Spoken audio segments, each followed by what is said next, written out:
किसी गांव में एक बुढ़िया रहती थी। उस बुढ़िया का नाम कौशल्या था और उसका एक बेटा अर्जुन था, जिसकी शादी उसने दूसरे गांव में कर दी थी। एक दिन कौशल्या ने अपने बेटे अर्जुन से कहा, बेटा अब मेरे से घर का काम काज नहीं होता है, तू बहू को ले आ, वो मेरे बुढ़ापे का सहारा बनेगी। अपनी माँ की बात सुनकर अर्जुन अपनी पत्नी को लेने ससुराल के लिए निकल पड़ा। उसके ससुराल के बीच घना जंगल पड़ता था। जब वह जंगल के बीच में पहुंचा तो देखा बीच जंगल में आग लगी थी। उसी आग के नीचे एक बिल था, जिसमें सांप बार बार अपना सिर बाहर निकाल रहा था, पर आग की गर्मी के कारण वो निकल नहीं पा रहा था। अर्जुन को आता देख नाग जोर से चिल्लाया, हे भाई, मुझे इस आग से बाहर निकाल दो, मैं आपका बहुत एहसान मानूंगा। अर्जुन ने कहा, तुम तो नाग हो, तुम्हारा क्या भरोसा, तुम निकलने के बाद मुझे काट सकते हो। नाग ने कहा, कैसी बातें करते हो, भला मैं तुम्हें क्यों काटूंगा, आप तो मेरे रक्षक देवता हुए, फिर मैं ऐसा क्यों करूंगा। नाग के बार बार कहने पर अर्जुन ने एक बड़ी लकड़ी की मदद से नाग को बाहर निकाल दिया।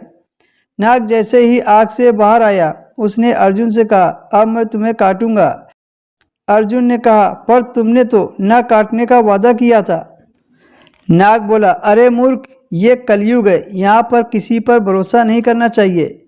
यहाँ भलाई का बदला बुराई से शुरू होता है। मैं तुम्हें काटकर कलयुग धर्म जरूर निभाऊंगा। अर्जुन बोला, ठीक है, तुम्हें काटना है तो काट लो, पर पहले साबित तो करो कि कलयुग का यही धर्म है। अर्जुन की बात मानकर नाग एक गाय के पास गया और गाय को पूरी घटना सुना दी। गाय माता, अब तुम ही न्याय करो। गाय बोली, ठीक ही तो कह रहा है नाग, अब मुझे देख लो, घास खाकर दूध देती हूँ, खेती के लिए बैल देती हूँ, लेकिन बूढ़े होने पर यह आदमी लोग मुझे कसाई को बेच देते हैं। यही इस युग का न्याय है। नाग ने कहा, अब तो तसल्ली हो गई। अर्जुन बोला, मुझे एक से और बात करने दो, उसके बाद तुम मुझे काट लेना। अर्जुन पेड़ के पास गया, उससे भी वही पूछा। पेड़ बोला, नाग सही कह रहा है, कलयुग का यही धर्म है। यह सुनकर लड़के ने कहा, ठीक है, मैं तुम्हारे काटने का विरोध नहीं करूँगा। मेरी नई नई शादी हुई है, मैंने अभी ठीक से अपनी पत्नी का मुंह नहीं देखा है। मैं अपनी पत्नी का मुंह देखकर आता हूँ, फिर मुझे काट लेना। नाग बोला, ठीक है, पर जल्दी आना, मैं तुम्हारा यहीं पर इंतजार करूँगा।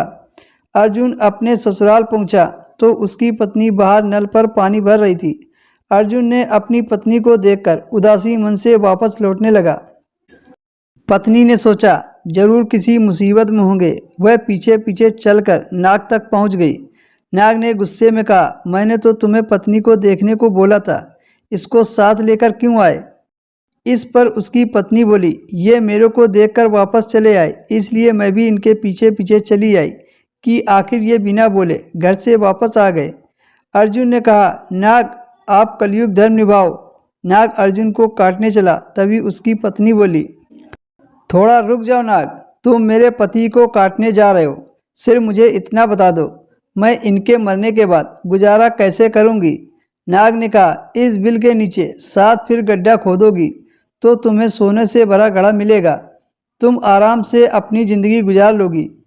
अर्जुन की पत्नी ने कहा, मैं तुम्हारी बात पर कैसे विश्वास करूं, मेरी तसल्ली के लिए पहले मुझे खोद लेने दो। 7 फीट गड्ढा खोदने के बाद उसको सोने से भरा घड़ा मिल गया और एक लाठी उठाई, नाग के सिर पर दे मारी। नाग तड़पने लगा और बोला, तूने मेरे साथ ही धोखा किया। तब अर्जुन की पत्नी बोली, तुमने ही तो बताया था कि ये कलयुग है, यहाँ भलाई का बदला बुराई। तुमने इतना बड़ा खजाना बताया, लेकिन हमें भी तो कलयुग धर्म निभाना पड़ा और तुम्हारे प्राण लेने पड़े। नाग वहीं पर मर गया।